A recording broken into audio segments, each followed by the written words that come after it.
So the second approach, the qualitative, also has different genres or research designs under the qualitative.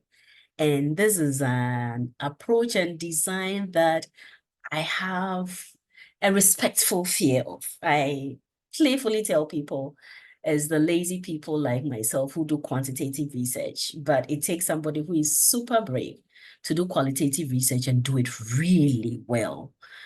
So far, what I've been seeing in Ghana is not, maybe my view is limited. It's not as impressive as I know qualitative to be. But I've read some works from South Africa, and those ones will make you stand up and read. Like it feels like it creates a picture in your mind. As you read it, the words turn into pictures and you see what is actually happening. I'm praying for the time when I'll get to see that among the students I know in Ghana to do qualitative well and be a good reflection of what the qualitative genre is all about.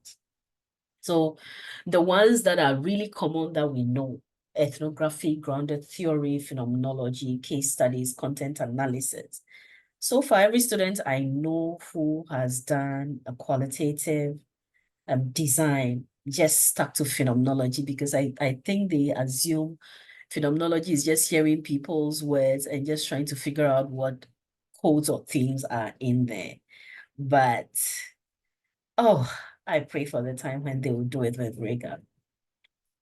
And we call the newer versions the progressive genres. I don't know if it's a good enough title for it, but these are newer versions. So there's poetic inquiry. Oh, I have a student who did a narrative inquiry on unintended childlessness in marriage among Christian couples, something like that. I don't know if he stuck to narrative inquiry or he ran to phenomenology, but I know that there's ethnodrama, there's autoethnography, and I have a master's student who did that. And I think she focused on an autoethnographic study on caring for a sickly relative and what that narrative looked like for her as a student of counseling and for her as a member of a particular community with all the narratives, and for her in her role as a mother and as a wife. That was a beautiful study. Anyhow, so let's see if I can break it down for you a bit.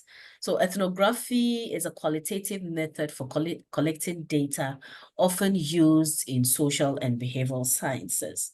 Data are collected through observations and interviews, which are then used to draw conclusions about how societies and individuals function. So ethnographic studies have are focused on how individuals and societies function.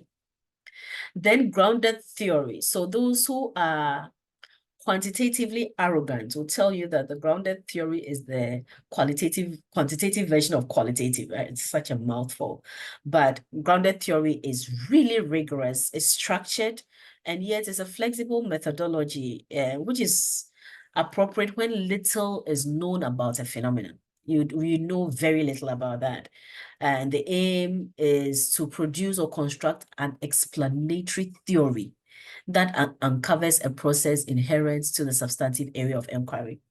Let me give you a crazy example. So I have a colleague, the Cloudy, who enjoys using witchcraft as an example. So let's assume that you come from an area where you know that witchcraft exists, but you don't know the process of induction and how their flying looks like.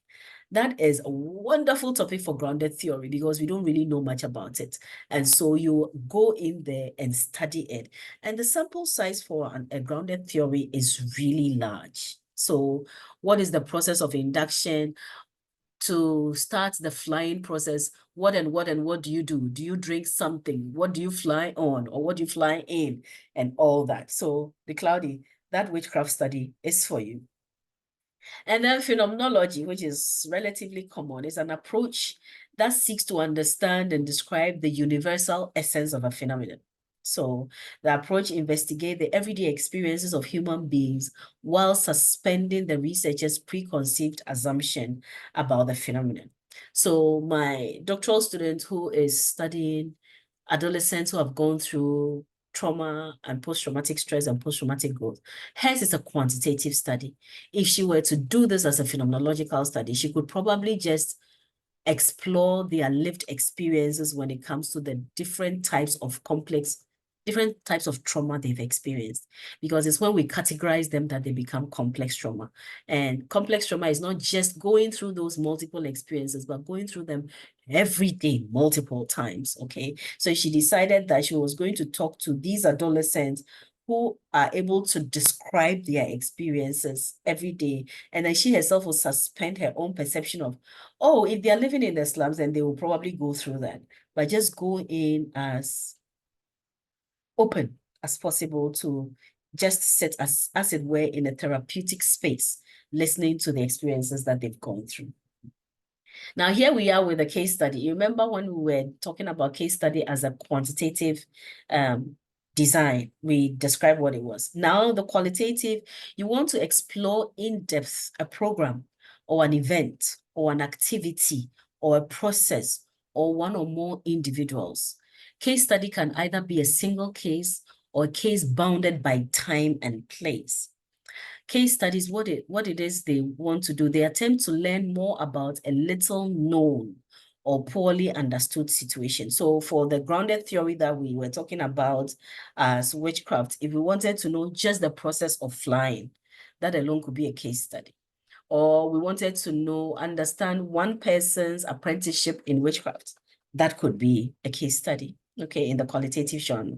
Data collected for case study is extensive and draws from multiple sources such as direct or participant observations, okay, interviews, archival records or documents, physical artifacts, and audiovisual materials. So the researcher must spend time on site interacting with the people studied.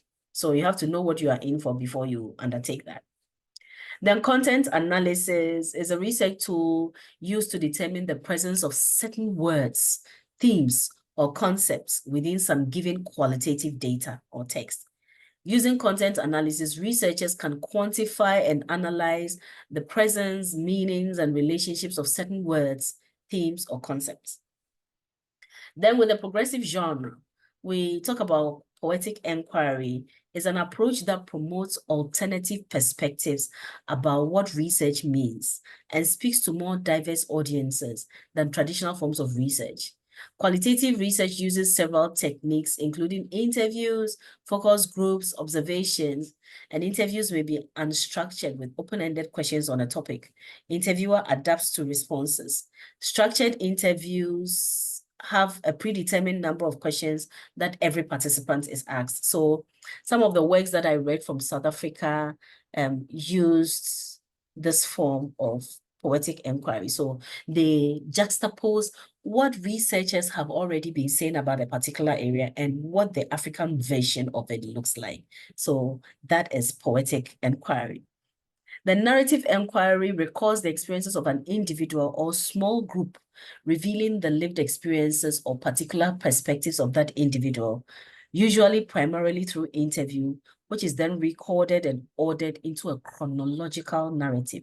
So many times when we are telling stories, we just tell them any which way, depending on how we feel. But if you're doing narrative inquiry, when you finish, you have to group it by chronological moments. And so I tell you about, oh, and this happened, and then, it reminded me of my childhood, and then, but when you are recording it, you record what happened in my childhood, and how did that lead to that? The next progressive genre is ethnodrama. It's a technique in which researchers write and stage a theatrical performance, like a play, that is derived from data collected about some community or setting.